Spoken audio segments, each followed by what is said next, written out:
Menjadi penyangga Jakarta, Kota Bekasi tumbuh dengan cepat menjadi kota dengan jumlah penduduk terbesar di Jawa Barat, yakni mencapai 3 juta jiwa. Letaknya yang dekat dengan ibu kota, menjadikan Kota Bekasi sebagai kawasan pemukiman sekaligus industri. Di tengah geliat pembangunannya, Bekasi terus berbenah menyelesaikan berbagai permasalahan yang ada. Persoalan infrastruktur, banjir, pemberdayaan masyarakat, hingga pemberantasan pengangguran menjadi fokus pemerintah Kota Bekasi di bawah Wali Kota Tri Adianto. Bagaimana strategi Wali Kota Bekasi yang akrab disapa Mas Tri dalam membereskan Kota Bekasi menjadi kota modern yang maju dan mensejahterakan warganya?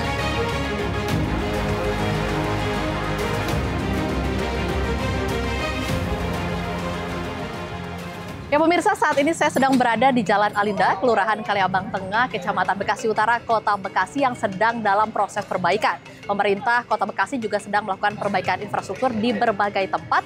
Dan untuk mengetahuinya, kita akan langsung membahasnya bersama dengan Wali Kota Bekasi, Tri Adianto. Dan kita juga akan mengetahui bagaimana kinerja dari pemerintah Kota Bekasi. Ayo, ikuti saya. Ini untuk opritan, Pak. Oh, opritan. Itu enggak kan? Yang sana udah enggak kan? Sudah enggak, Pak. Udah enggak, tapi dia nambahin ini. Ini udah 8 meter. Yang existing udah 8 meter. Ini 8 meter Ya, SSC. Yang sekarang ini Yang ini 5. Oh, yang ini 5. Oh. Ada pelebaran sekitar. Oh, jadi ini karena Mas SSC. Tri, apa kabar? Sehat, Mbak Rate. Gimana, lagi meninjau apa nih? Ini kita ada di Jalan Alinda. Ya, Jalan Alinda menjadi salah satu jalan yang sangat berat kondisinya. Ya. Saya begitu banyak permintaan di Instagram saya. Ya, karena jalannya rusak, jalannya nggak fungsional. Dan terakhir itu ada ibu hamil katanya yang lewat sini bisa melahirkan kalau lewat sini. Makanya udah kita ambil langkah cepat ya, dan mendapatkan persetujuan dari yang terhormat, langsung kita kerjakan. Walaupun memang hari ini cuma 10 miliar, ya, tapi mudah-mudahan kita fungsionalkan karena sebetulnya memang existing jalan ini harusnya 8 meter. Ya, tapi kan kenyataannya cuma 5 meter nih. Nah, nanti kita lebarin sehingga mungkin lalu lintasnya akan lebih oke lah ya. Ini menjadi salah satu fokus ya. program di Pemkot Bekasi ya? Ya, karena ini kan bagian dari perencanaan secara makro. Karena ini kan kita pengen semua sungai ini berada di tengah. Jadi nanti kiri kanannya jalan yang 2 arah. Kemudian ini merupakan bagian dari lingkar utara. Ya kan, ini kan nyambung dengan lingkar utara. Kota Brani dan sebagainya itu nanti lu sampai ke Aqua. Itu kita pengen jalan itu semua dilebarin. Oke, saya pengen nih ngobrol-ngobrol terkait perbaikan infrastruktur di Kota Bekasi. Mungkin kita cari tempat yang lebih enak. Oke. Yuk. Mari, Mas. Terima kasih, Mas ya. Selamat bekerja. Yuk.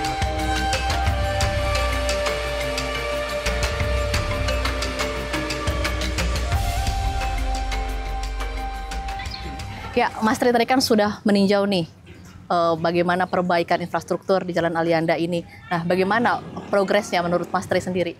Ya, kalau lihat dari apa yang kita saksikan hari ini, saya kira ada satu proses percepatan terkait dengan target yang akan mereka harus selesaikan. Dan mudah-mudahan sebelum akhir tahun, sehingga proses jalan ini sesuai dengan nilai kontraknya, ini bisa diselesaikan. Karena memang panjangnya ini kan kurang lebih hampir 2,5 kilo jalan ini. Dan memang saat ini kita lebih konsentrasi bagaimana jalan ini juga kita lebarkan. Dari existing yang ada hari ini 6 meter, kita tambah menjadi 2 meter. Ya, sehingga tentu lalu lintas akan bisa lebih lancar dan kendaraan tentu bisa bersisipan.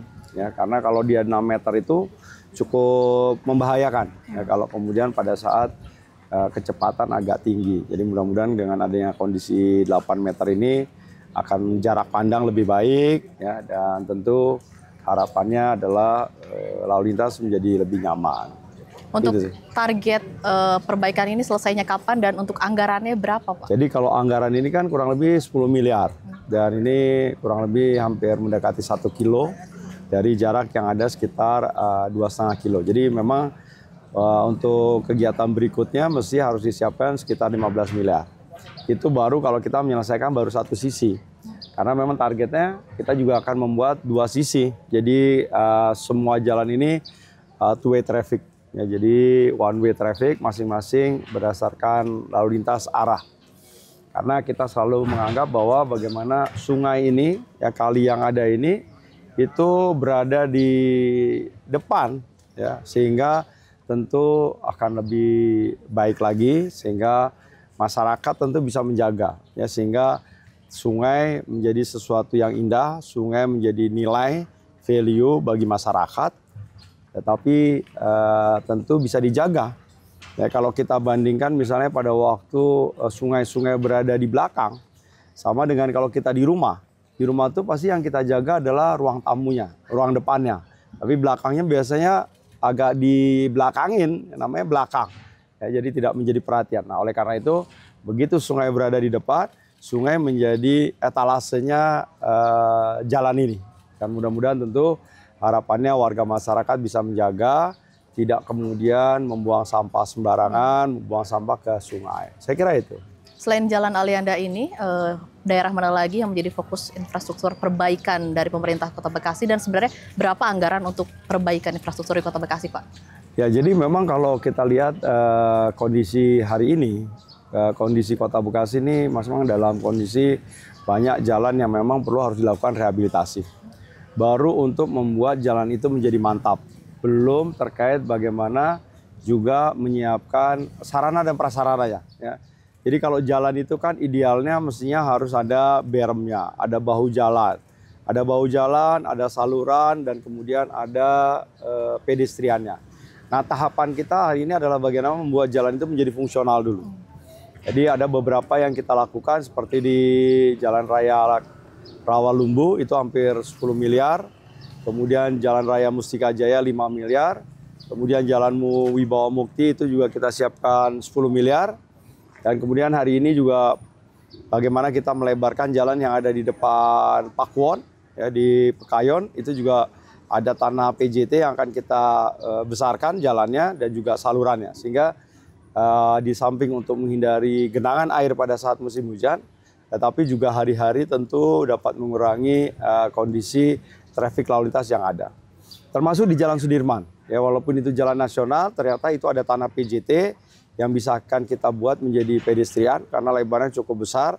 Dan itu saya kira menjadi salah satu nanti tempat destinasi yang menyenangkan ya buat warga masyarakat. Ya, karena hari ini kita juga bagaimana membuat jalan, kemudian juga taman-taman, ya sehingga warga masyarakat bisa menikmati ya, karena hari ini kan panasnya cukup luar biasa. Ya, luar biasa sekali. Ya. Ya, Mas Tri, kadang-kadang nih warga itu kan sudah mengeluhkan sudah dari lama jalan rusak, tapi kadang-kadang dalam proses perbaikan itu tidak langsung begitu. Sebenarnya apa yang membuat eksekusinya menjadi lama? Ya, tentu ada satu proses perencanaan yang harus dilakukan. Ya, ada yang namanya proses musrenbang. Proses musrenbang itu dilakukan H-1 tahun. Ya, jadi tahun sebelumnya itu baru bisa dieksekusi tahun berikutnya. Nah, satu hal yang hari ini kita lakukan adalah memang adanya perintah pada waktu itu dari Pak Mendagri untuk melakukan efisiensi. Jadi jalan-jalan hari ini yang kita bangun itu adalah hasil dari efisiensi. Jadi efisiensi yang kita lakukan terkait dengan belanja pegawai, belanja makan minum, belanja rapat, ya, belanja perjalanan dinas, dan lain sebagainya. Itu kita efisiensikan dan uangnya hari ini kita gunakan untuk melakukan pembangunan infrastruktur yang ada. Jadi memang ada satu proses di mana satu penganggaran yang memang tidak bisa mengejar ya terkait dengan kondisional kebutuhan yang ada di lapangan. Dan yang kedua tentu proses perencanaan yang tentu kita lihat prioritas mana yang akan kita lakukan pembangunannya. Apa Mas Tri sendiri punya jurus atau trik untuk menenangkan masyarakat yang mengeluh akan jalan-jalan yang belum diperbaiki ini? Saya kira yang paling pasti ya kita harus segera bergerak untuk melakukan perbaikannya. Walaupun mungkin sifatnya sementara, ya, walaupun sifatnya emergensi, ya, yang kemudian ya dalam waktu relatif dekat juga nanti akan rusak kembali karena prosesnya kan sementara. Nah, beda dengan jalan yang hari ini kita buat, ya insya Allah ini umurnya mungkin bisa 10 sampai 15 tahun, ya, karena jalan yang kita hari ini kita berdiri di sini, ini mungkin sudah 20 tahun yang lalu ini dibangunnya. Ya, tapi kan kondisinya masih cukup mantap, ya, walaupun di beberapa lokasi juga sudah mulai terjadi kondisi yang sangat membahayakan bagi warga masyarakat. Oke, kemudian masalah di Bekasi ini tidak hanya jalan, namun juga mungkin kabel-kabel yang semeraut. Nah, untuk pemerintah Kota Bekasi sendiri, apakah memiliki strategi untuk mengatasi itu? Ya, kalau untuk kabel-kabel ini, yang pertama jangka pendeknya, kita sudah meminta kepada provider untuk kemudian melakukan pemeliharaan. Jangan sampai mereka menjuntai ke bawah, ya, kemudian membahayakan bagi para pengendara. Ya.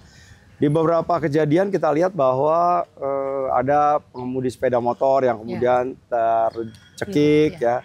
Kemudian juga ada kendaraan berat yang kemudian melebihi daripada ketinggian kabel sehingga si tiangnya juga ikut rusak, ya. Nah, ini saya kira kita meminta agar provider melakukan itu. Kalau mereka tidak melakukan, hari ini sudah saya perintahkan kepada Bina Marga dan Sumber Daya Air Dinas untuk melakukan pemotongan saja. Ya, biar mereka ya tahu gitu loh bahwa kita tidak punya kewajiban juga untuk memelihara. Ya, karena yang melihara harusnya mereka, ya, bukan pemerintah daerah. Ya, jangan kami diberikan pekerjaan-pekerjaan tambahan.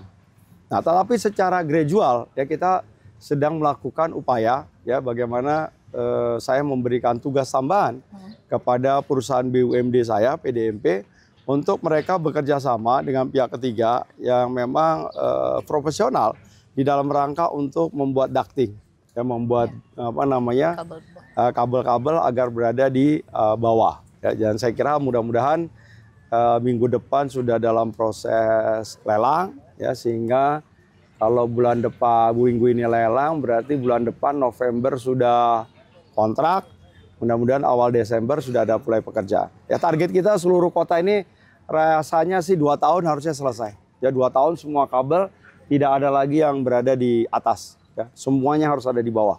Oke, masalah pemerintah Kota Bekasi juga banjir salah satunya. Ya. Namun jangan dijawab dulu, kita rehat sejenak, tetaplah di Nusantara Kini.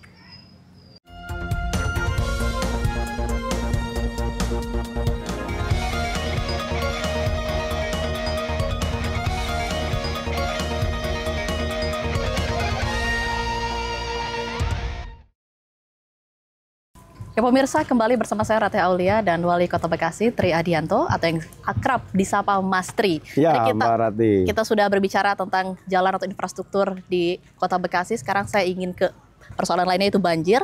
Pak Tri, kemarin juga banjir terjadi di Kota Bekasi, ada di 90 titik di 8 kecamatan. Untuk dari Mas Tri sendiri, apa sih strateginya untuk menanggulangi banjir?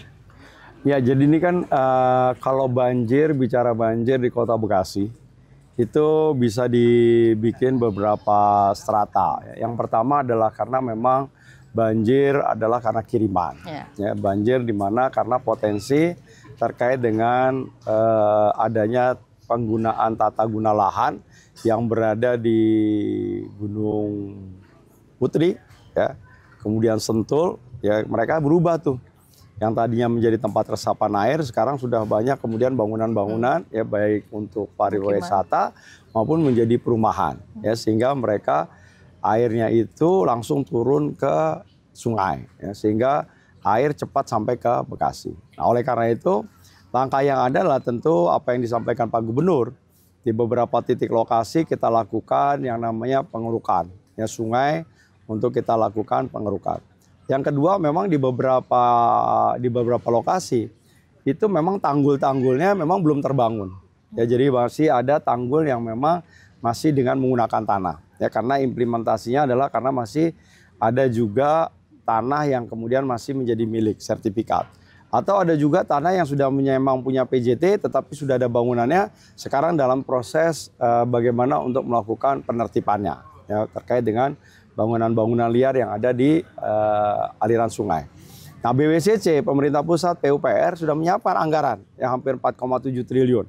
Ya, sehingga tinggal bagaimana kecepatan kita untuk kemudian melakukan penetrasi terkait dengan penyediaan lahannya.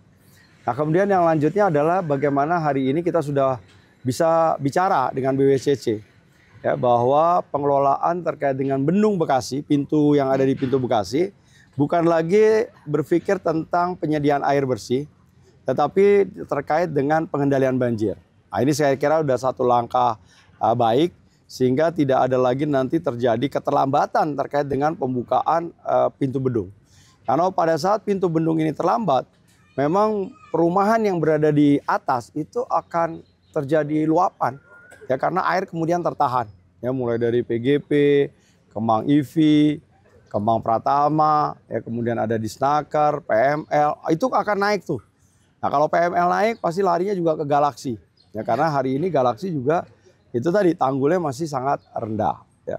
Nah jadi oleh karena itu di samping kita bagaimana merestorasi yang ada di wilayah Kabupaten Bogor, tetapi juga sungai kita perbaiki, tanggulnya diokekan, dan kemudian kembali lagi sebetulnya kesadaran masyarakat ya, kemudian untuk tidak membuang sampah di Kali Bekasi. Untuk normalisasi dan juga folder sudah sejauh mana progresnya sampai sekarang? Jadi kalau folder memang masih banyak yang harus kita lakukan ya, karena memang banjir yang ada di kita itu kan kalau hujan itu mereka datangnya rame-rame ya, nggak pernah tuh hujan tuh datangnya sendiri-sendiri, selalu membawa keluarganya, temannya, sahabatnya, semua diajak tuh. Nah karena datangnya rame-rame, kondisi Kota Bekasi ini kan sangat rendah nih ya, dengan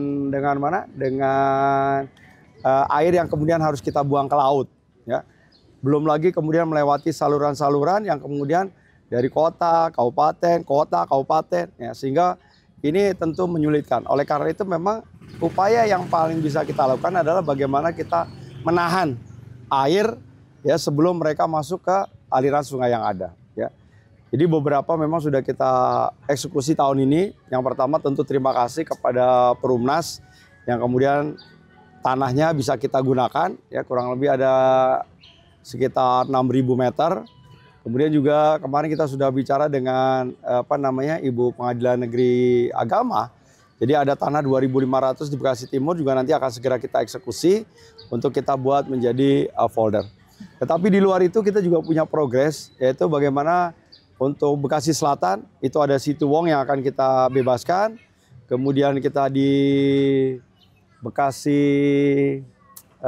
Mustika Jaya itu ada kurang lebih tanah PT Timah yang akan bisa kita buat 3 hektar, itu juga folder yang akan kita bangun. Kemudian juga saya kira di Rawalumbu, itu ada kurang lebih sekitar 3,5 hektar, itu lahan yang juga akan kita lakukan pembangunan untuk folder air yang ada. Mungkin salah satu tantangan penanggulangan banjir begitu adalah pembongkaran bangunan di bantaran sungai. Nah bagaimana sosialisasi atau komunikasi yang dijalin Pemkot dengan masyarakat? Ya, jadi hari ini memang yang dibangun adalah bagaimana warga masyarakat berada di depan. Ya, warga masyarakat melalui forum RW, kemudian juga komunitas yang ada, mereka lah yang kemudian hari ini berkomunikasi dengan warga masyarakat yang menempati bangunan-bangunan liar. Hari ini di Bekasi Utara dan Medan Satria sudah hampir sejak bulan Mei. Jadi Mei, Juni, Juli, Agustus, September, Oktober masuk bulan ke-6. Justru alat berat saya dan truknya itu yang mengendalikan adalah forum RW. Sehingga forum RW lah yang kemudian mencoba untuk membersihkan dari hulu ke hilir. Nah pada saat menemukan bangunan yang berada di sana, warga masyarakat yang kemudian memberikan penyadaran. Ya bahwa hari ini sudah bukan waktunya lagi ada bangunan berada di DAS, ya daerah aliran sungai. Sehingga pemerintah terus mendorong. Pemerintah hanya memberikan fasilitas, alatnya, kemudian pekerjanya, termasuk tim pematusannya. Ya, malah kalau di Medan Satria itu kita turunkan amfibi, kita juga turun. Ya, amfibi yang kemudian membersihkan berada di dalam sungai. Ya, jadi saya kira hari ini sangat luar biasa ya bagaimana justru masyarakat hari ini yang berlomba-lomba, mereka ingin agar wilayahnya menjadi bersih, wilayahnya menjadi rapih. Ya, seperti kita menertibkan pasar Pondok Gede. Puluhan tahun pedagang berada di luar, sekarang semuanya sudah masuk. Dan hari ini nanti besok kita akan perbaiki pedestriannya, kita berikan di sungainya udah sungainya di Kali Jati Rahayunya itu udah kita bersihkan. Nanti di pedestriannya kita akan siapkan juga tempat-tempat duduk ya, sehingga memang sungai tentu bisa kita nikmati ya kalau dia tidak menimbulkan bau, bersih, ya, nyaman gitu. Jadi kita membayangkan melihat air itu bergerak di sungai-sungai yang kita miliki. Saya kira itu. Tadi sempat disinggung juga oleh Mas Tri das itu ya, daerah aliran sungai. daerah aliran sungai. Sebenarnya banjir di Bekasi sendiri kan tidak hanya akibat curah hujan yang tinggi, namun ekosistem das yang juga berubah di hulu. Apakah ada juga terjalin komunikasi dari pemerintah Kota Bekasi dengan daerah lainnya untuk menanggulangi ini? Memang ini yang menjadi persoalan mendasar kita, yaitu memang di beberapa wilayah perbatasan yang ada. Ya, makanya skenario yang kita lakukan biasanya di setiap perbatasan itu kita buatkan waduk dulu sebelum masuk ke sungai yang berada di wilayah kabupaten. Ya, contohnya di Bekasi Timur kita punya Arenjaya, itu kita punya folder hampir 3,8 hektar. Ya, tetapi kemarin sebetulnya kabupaten cukup sigap juga, di mana kali busanya juga diperbaiki, dikeruk dan sebagainya. Tapi saya lihat juga kayaknya nggak bertahan lama. Ya, sebentar aja udah terjadi penumpukan lagi, sampah yang banyak lagi. Jadi memang ya tugas kita memang harus tidak boleh capek, nggak boleh lelah untuk kemudian terus melakukan pembersihan, ya, karena memang hari ini belum disadari oleh seluruh warga masyarakat. Ya, makanya salah satu hal yang sedang kita lakukan adalah bagaimana menggelorakan ya seluruh RW di Kota Bekasi untuk memiliki bank sampah. Ya, jadi sampahnya itu betul-betul kalau memang masih bisa diolah kita olah, kalau yang masih bisa memiliki nilai ekonomis dikumpulin dijual.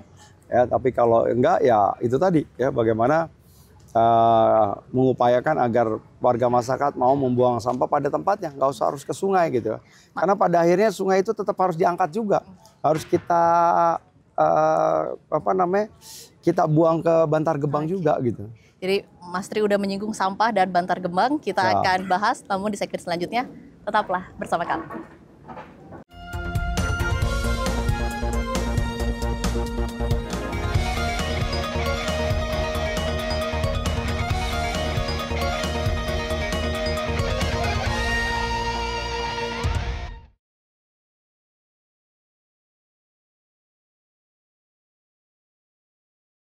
Masih bau sih Bang pada saat hujan juga, karena kan namanya juga sampah kan memiliki bau yang sangat menyengat, apalagi kan pada saat hujan tuh. Karena dampaknya juga air kita juga kotor ya. Penyakitnya jadinya demam, batuk, pilek. Pencemaran udaranya kan kita juga dampak ngerasain sendiri. Kayak misalkan mobil sampah yang seliweran keganggu lah baunya.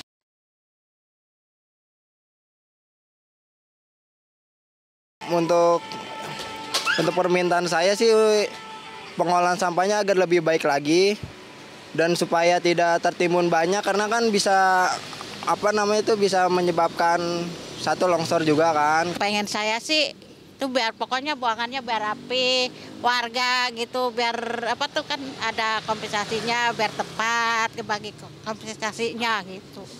Iya, ada kompensasi 3 bulan sekali gitu. Jangan telat-telat gitu. Utamanya jalannya dirapihin ya Mas ya, jangan sampai berserakan sampahnya, kan kadang-kadang ada yang berjatuhan di jalan tuh. Kadang-kadang kan ngeganggu juga ya, kadang-kadang kan suka jatuhan di jalan. Ya pemirsa, kembali bersama saya Ratih Aulia di Nusantara Kini. Ya, Mas Tri tadi sudah melihat ya video dari masyarakat, ada yang mengeluhkan bahwa polusi udara dan kemudian juga air terkait dengan TPST Bantar Gebang begitu. Namun Pemkot Bekasi sendiri sudah memperpanjang kontrak dengan Pemprov DKI Jakarta begitu. Sebenarnya apa yang menjadi alasan Pemkot Bekasi tetap memperpanjang kontrak dan apa sebenarnya untungnya bagi masyarakat di Bekasi? Jadi kalau memperpanjang kontrak ini masih dalam proses pembicaraan dan memang baru akan berakhir di tahun 2026. Yang menjadi pertimbangan kami adalah bahwa adanya satu tanggung jawab yang panjang yang terkait dengan ekologi penanganan sampah existing yang harus kemudian sama-sama kita lakukan penghabisan. Ya, tetapi juga bagaimana sampah-sampah yang baru juga bisa dilakukan pengelolaannya secara lebih baik sesuai dengan apa yang diharapkan oleh warga masyarakat. Termasuk tentu kami terus lakukan pengawasan ya, terkait dengan pengangkutan yang ada. Karena memang tidak saja sampah yang tercecer tetapi juga air lindinya.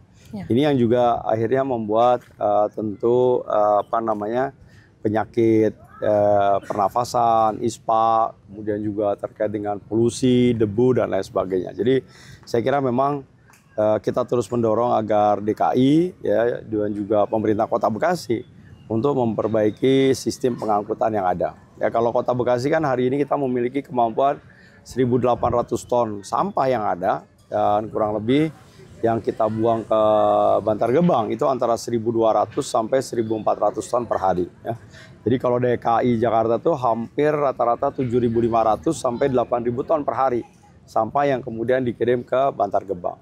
Nah hari ini tentu kondisi sampah di Bekasi sudah dalam kondisi yang darurat, sangat emergensi, ya.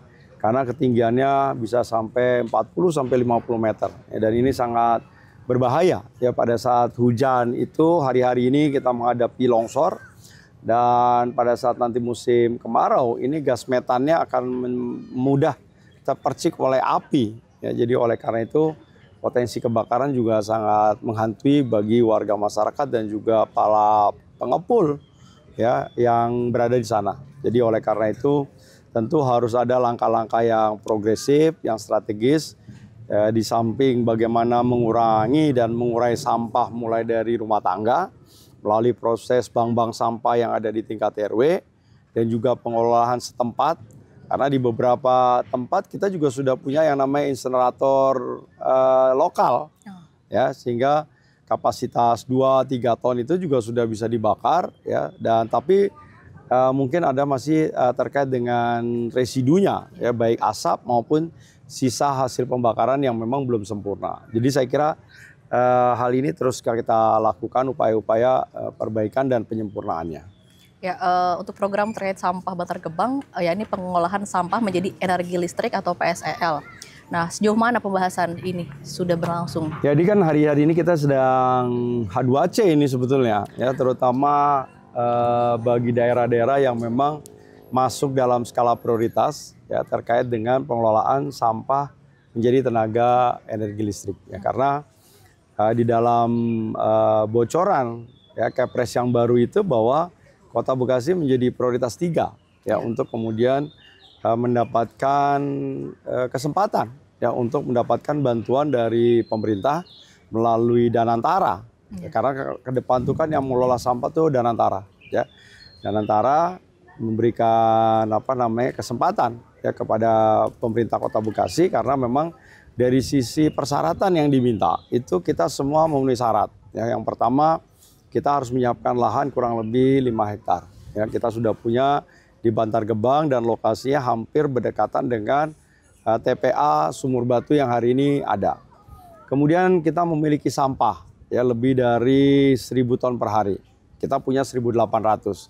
Kemudian kita harus memiliki armada yang mampu mengangkut ya sampah kurang lebih 1.000 ton itu. Nah, kita hari ini sudah mampu hampir 1.200 sampai 1.400. Jadi artinya dari sisi persyaratan administrasi kita sangat siap ya, termasuk fiskal kita di dalam rangka untuk mendukung proses pengadaan dan pengangkutan sampah yang ada. Nah, tinggal mudah-mudahan ya kesempatan ini menjadi kesempatan emas ya sehingga penyelesaian secara fundamental ya mendasar itu bisa kita selesaikan sehingga kita tidak perlu lagi harus melakukan sanitary landfill ya yang tentu memerlukan biaya yang sangat cukup luar biasa ya, karena hari ini mau tidak mau kita dipaksa untuk kemudian memang beralih dari open dumping menjadi sanitary landfill. Nah, kita kurang lebih hampir alokasi anggaran itu hampir kita siapkan 200 miliar ya untuk melakukan perubahan terkait dengan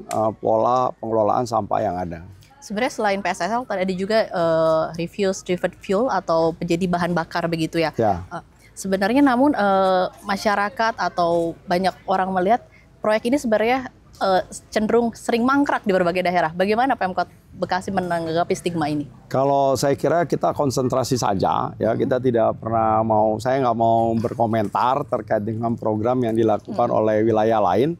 Tapi saya kira kita konsen betul ya bahwa memang kita yakini betul bahwa dengan program PTSL ini menjadi pilihan yang terbaik buat warga masyarakat Kota Bekasi. Karena memiliki volume sampah yang cukup luar biasa dan ini kan terus berkembang ya, karena apa? Karena Kota Bekasi ini kan kota yang sangat mudah memiliki aksesibilitas dan sangat dekat betul dengan Jakarta ya sebagai pusat ekonomi, pusat pemerintahan dan pusat berkegiatan ya, sehingga tentu masyarakat akan lebih nyaman ya berada di Kota Bekasi karena itu tadi ya mungkin kehidupan masih relatif lebih murah gitu kan. Fasilitas hidup juga, fasilitas kesehatan hari ini sangat terjamin, dan saya kira juga kemudahan transportasi hampir 1 kali 24 jam. Saya kira Kota Bekasi bisa memenuhi apa yang menjadi harapan warga masyarakat. Pemirsa, kita rehat sejenak, tetaplah di Nusantara Kini.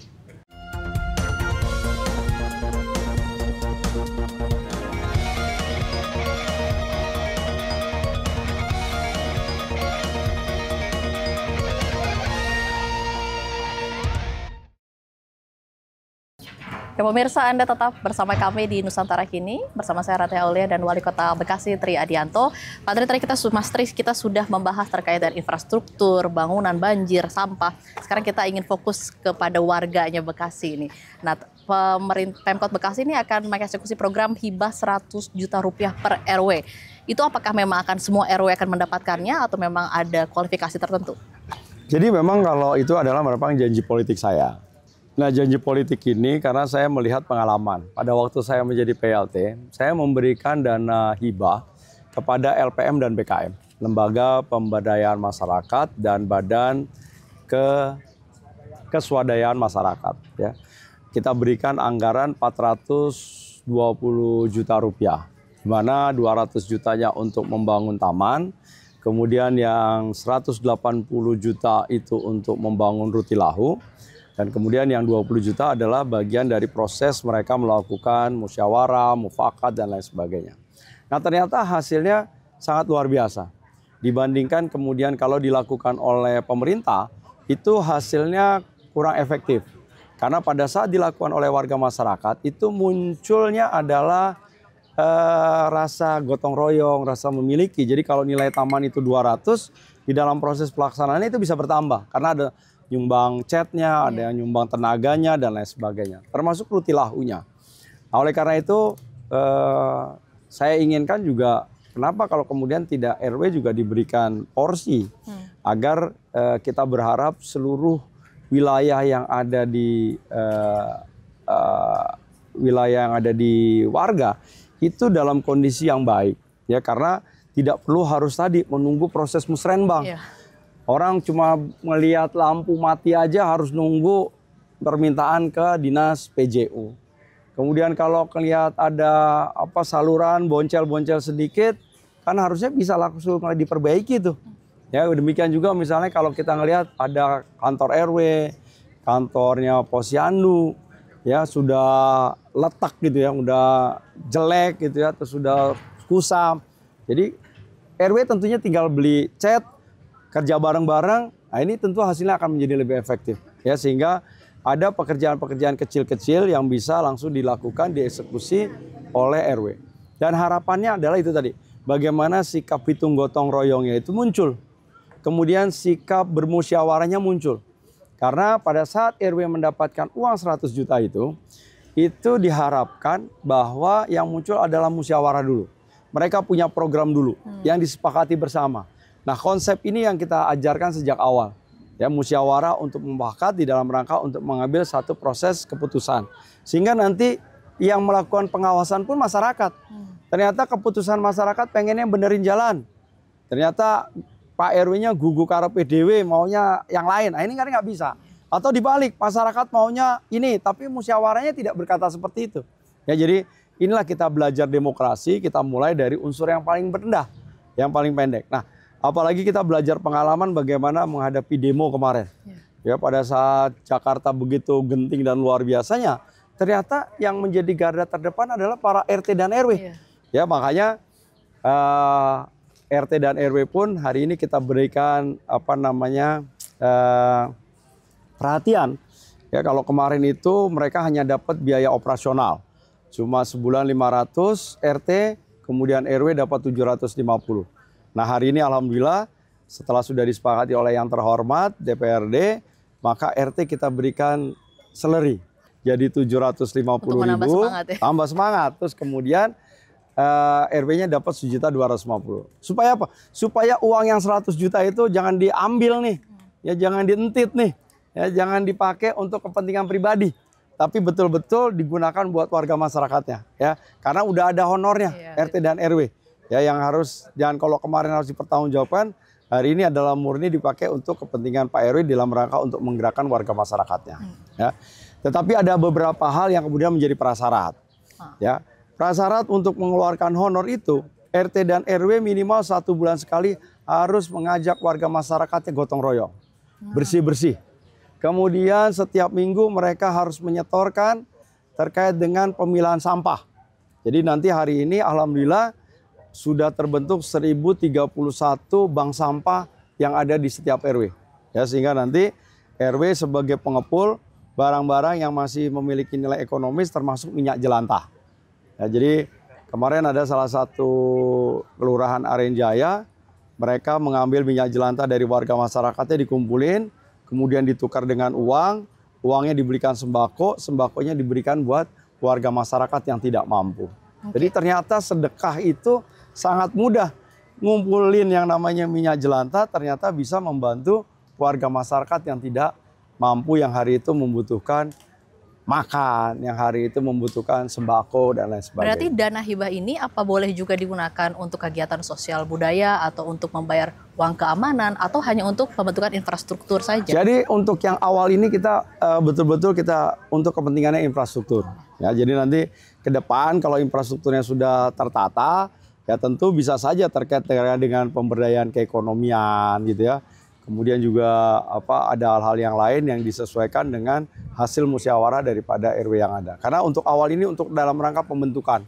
Karena yang akan lebih mudah terkait dengan pertanggungjawaban. Ya, kami juga menjaga betul agar RW-RW ini memiliki integritas agar jangan sampai mereka menjadi salah. Ya, karena korupsi itu kan bukan hanya sekedar bagaimana uang itu terpakai, tapi karena dia tidak bisa mempertanggungjawabkannya, dia tidak bisa mengadministrasikan, akhirnya dianggap melakukan korupsi. Nah, ini yang hari ini saya minta kepada jajaran pemerintah Kota Bekasi untuk melakukan pendampingan, bukan pengawasan, tapi pendampingan. Mulai dari proses perencanaan, kemudian nanti pelaksanaannya, evaluasi pelaporannya, sampai kemudian betul-betul bahwa ini dinyatakan oke lah ya, supaya jangan sampai ada hal-hal yang kemudian main serianya. Tapi saya yakini betul ya, karena ini kan waktu ini sangat pendek ya, Oktober sampai ke Desember. Ya, jadi memang waktu yang pendek ini harus digunakan seoptimal mungkin. Pemirsa, kita masih akan berbincang dengan Mas Tri, tetaplah bersama kami di Nusantara Kini.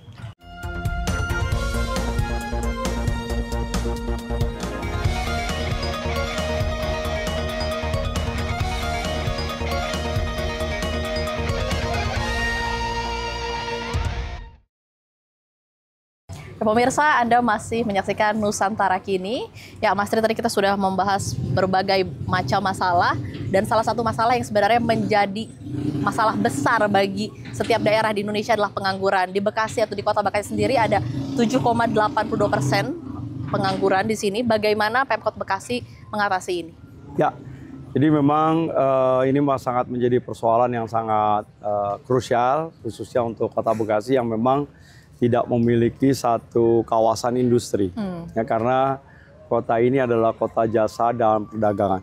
Oleh karena itu dituntut adalah bagaimana warga masyarakatnya itu untuk kemudian memiliki kreativitas, memiliki inovasi, dan mampu beradaptasi dengan perkembangan zaman yang ada. Ya, kalau hari ini dunia digital, AI dan sebagainya, itu saya kira memang harus salah satu yang kemudian hari ini harus dikuasai oleh anak-anak muda yang kemudian hari ini berjuang, bertempur ya untuk kemudian memperebutkan kue yang hari ini sudah semakin sempit.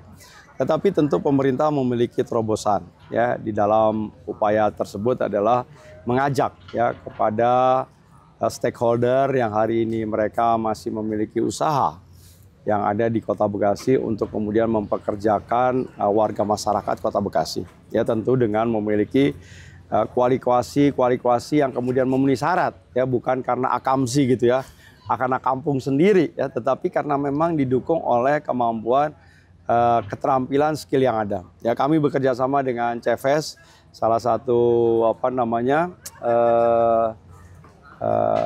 milik Kementerian Tenaga Kerja untuk melakukan pelatihan dan lain sebagainya. Kemudian juga kita mengajak perusahaan-perusahaan untuk kemudian membuka job fair yang terus kita lakukan ya kurang lebih setahun bisa 2-3 kali, ya walaupun peminatnya sangat luar biasa, kompetisinya sangat ketat.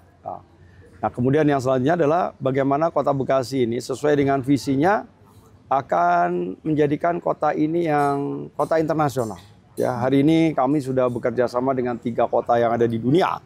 Yang pertama adalah dari Seongnam dari Korea, kemudian Izumi Soda dari Jepang, dan kemudian yang ketiga adalah Xiangnem dari Cina. Ya, dengan kerjasama ini tentu kita ingin membuka ya ruang-ruang bagi warga masyarakat yang kemudian memiliki kemampuan dan ingin bekerja di luar, itu tentu kita fasilitasi. Ya. Nah, tahun lalu itu tahun 2025 ini sebetulnya kami sudah menyiapkan anggaran hingga 9 miliar untuk mendidik ya warga masyarakat yang memang akan bekerja di luar negeri. Sehingga mulai dari proses nanti pendidikan, kemudian tes, psikotes, kesehatan, sampai kemudian berangkat keluar, itu tentu dibiayai oleh pemerintah daerah. Apakah dari Pemkot Bekasi sendiri memiliki strategi atau cara? Karena kan kemarin ada juga warga Bekasi yang menjadi korban trafficking begitu. Apakah ketika mengirimkan warganya ke luar negeri, bagaimana cara Pemkot Bekasi memastikan bahwa warganya tersebut aman? Ya, justru itu kami melakukan pelatihan di tempat yang resmi, bekerja sama dengan Kementerian Tenaga Kerja. Kami juga melakukan kerjasama dengan lembaga-lembaga yang memberangkatkan pekerja yang juga resmi, di bawah tentu bimbingan dari baik itu dari Menteri Luar Negeri, kemudian juga dari Ikatan Migran itu loh, pekerja migran ya, yang ada di Jakarta, kemudian juga bekerja sama dengan pemerintah kota yang akan kita tunjuk, termasuk di dalamnya adalah memberikan administrasi yang betul-betul sesuai dengan ketentuan yang ada. Makanya prosesnya tentu akan lama. Ya, prosesnya tentu melalui proses penjenjangan seleksi yang ketat. Ya, mulai dari pendaftaran saja sudah ada seleksi. Setelah itu ada seleksi terkait dengan pelatihannya. Dimulai dari pelatihan bahasa. Setelah itu tes psikotes. Baru setelah itu tes terkait dengan di mana mereka akan ditetapkan. Ya, karena banyak pilihan-pilihannya. Apakah di pabrik, apakah di pertanian, atau di manufaktur. Ini kan tentu pelatihannya akan berbeda. Terakhir tentu kita juga belajar tentang budaya tempat di mana mereka akan ditempatkan. Sehingga karena mereka bagaimanapun juga adalah duta-duta bangsa, duta-duta masyarakat Kota Bekasi yang tentu harus menjaga nama baik, harkat dan martabat ya kita semua. Gitu. Oke, kita sudah berbicara panjang lebar terkait program infrastruktur dan juga pengangguran. Rakyat Bekasi mungkin ingin tahu sosok dari Mas Tri sendiri. Jangan kemana-mana, tetaplah bersama kami.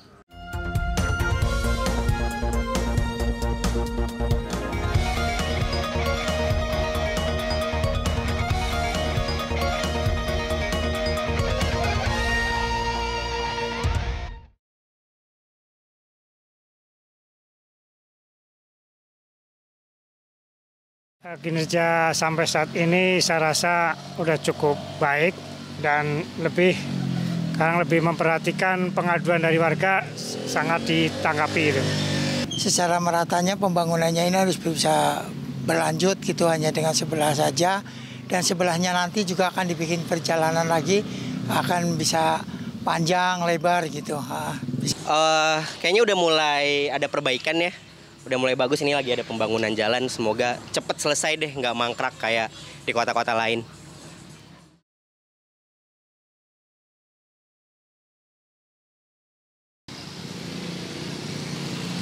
Ya mudah-mudahan saya selalu membela rakyat dan untuk kepentingan rakyat.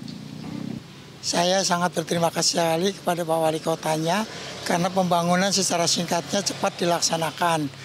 Ya, tentunya untuk daerah antara Jalan Alinda sampai Tanggul Alinda itu sampai depan gitu, yang tadinya rusak sekarang sedang diperbaiki. Semoga pemerintahannya bebas dari korupsi, biar malu lah kita sama warga Bekasi, apalagi Jawa Barat kayak gitu. Jadi biar makin banyak pembangunan, makin banyak pendidikan, sekolah, jadi semua merata. Ya pemirsa, Anda masih menyaksikan Nusantara Kini, kita masih membahas Bekasi di tangan Tri Adianto. Mas Tri tadi sudah mendengar dari Mas warga. Tri Adianto dan Bang Haris Bobiho. Dua-duanya lengkap. Tadi masyarakat sudah memberikan selamat, mendoakan. Bagaimana tanggapan terkait dengan pernyataan-pernyataan masyarakat tadi? Ya, tentu ucapan terima kasih atas penghargaan karena memang rasanya kami ini dan seluruh jajaran pemerintah Kota Bekasi rasanya merasa sejuk, merasa bahagia kalau kemudian apa yang kita lakukan diapresiasi. Walaupun kami menyadari betul ya bahwa masih banyak kekurahan, masih banyak impian harapan warga masyarakat terkait dengan bagaimana Kota Bekasi ini nyaman kotanya dan juga sejahtera bagi warga masyarakatnya. Tetapi tentu dengan segala kekurangan yang ada, kita akan terus mengoptimalisasikan, termasuk di dalamnya adalah pelayanan kepada publik. Mimpi-mimpinya tentu itu tadi sesuai dengan visi kita. Yaitu Kobe sehat misalnya, Kota Bekasi sehat, ada satu puskesmas yang belum kita selesaikan. Mudah-mudahan tahun depan ya kita akan selesaikan karena sudah ada anggarannya 7 miliar terkait dengan satu puskesmas yang belum terselesaikan. Kemudian juga terkait dengan Kobe hijau. Kita kemarin sedang akan meluncing Tree for Tree. Ya, jadi Tri Adianto menanam pohon sebanyak 3 juta selama 3 tahun. Dan akan menurunkan Kota Bekasi menjadi 3 derajat. Wah, jadi hal-hal ini yang tentu tidak akan mungkin kalau kita selesaikan oleh pemerintah sendiri.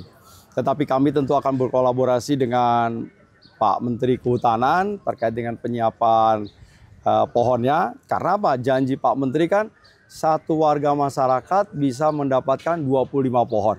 Nah kalau 2,5 juta ya jiwa Kota Bekasi dapat 1 pohon aja udah 2 juta pohon tuh, 2,5 juta pohon ya. Jadi artinya itu bukan sesuatu yang mimpi yang bisa kita lakukan. Jadi setiap warga menanam 1 pohon saja, target 3 juta pohon saya kira bisa kita capai ya. Tadi kita mendengar masyarakat puas dengan kinerja Mas Tri. Apakah Mas Tri sendiri sudah puas dengan kinerja selama ini? Saya kira saya masih belum puas ya, karena apa? Hari ini saya masih membayangkan Kalimalang bisa menjadi tempat destinasi wisata. Saya hari ini masih membayangkan Danau Duta menjadi tempat yang lebih nyaman lagi bagi warga masyarakatnya. Saya ingin lebih banyak lagi taman-taman bagi warga masyarakat. Saya ingin alun-alun Kota Bekasi menjadi alun-alun kebanggaan. Saya ingin Kota Bekasi memiliki fasilitas olahraga yang lengkap. Agar apa? Agar kota ini menjadi kota olahraga. Tidak saja anak-anak bisa mengembangkan dirinya, tetapi akan lebih banyak lagi event-event yang bisa kita kerjakan sehingga branding sebagai kota yang keren itu bisa benar-benar terwujud. Ya, kita juga membayangkan bagaimana hari ini warga masyarakat hidup dengan tenang, damai. Ya, Kamtipmasnya juga bisa dirasakan. Kemudian peredaran obat terkait dengan narkoba juga harusnya bisa kita minimasi. Tidak ada lagi tawuran, ya hidup rukun, guyup. Saya kira itu adalah bagian mimpi-mimpi yang mesti harus kita wujudkan bersama-sama. Oke, mulai dari menjadi wakil wali kota sampai sekarang sudah menjadi wali kota, apa sih yang paling berkesan dari Mas Tri terkait dengan memimpin Bekasi ini? Kalau saya yang paling berkesan adalah kalau kemudian kami bisa hadir di tengah-tengah warga masyarakat, mendengarkan apa yang kemudian menjadi hambatan, tantangan, dan kami tentu bisa menyelesaikan apa yang kemudian menjadi keinginannya. Ya, terkait dengan hari ini juga terkait dengan air minum, ya terus kita upayakan ya bagaimana kinerja dari PDAM Tirta Patriot untuk bisa melayani dan memberikan air bersih, dan tentu kita akan coba meningkat levelnya menjadi penyiapan air minum. Itu harapan-harapan saya kira itu. Oke, kemudian apa arti Kota Bekasi di mata seorang Mas Tri seperti apa? Bekasi itu kota yang penuh dengan harapan, ya. Jadi disinilah dimana cita-cita, disinilah dimana kita dilahirkan, dimana di sini kita mendapatkan jodoh, dimana di sini kita meneruskan untuk anak cucu kita. Ya, jadi itulah Bekasi bagi saya. Oleh karena itu terus kita jaga dan kita kembangkan menjadi satu kota yang bisa membanggakan buat kita bersama. Terima kasih atas waktunya Bapak Tri Adianto, Wali Kota Bekasi, atau yang akrab disapa Mas Tri, sudah berbincang dengan Jopos TV di sela-sela kesibukannya tadi meninjau proyek perbaikan di Bekasi Utara ini. Terima kasih sekali lagi. Oke. Ya pemirsa, demikian perbincangan kami dan tetaplah di Nusantara Kini.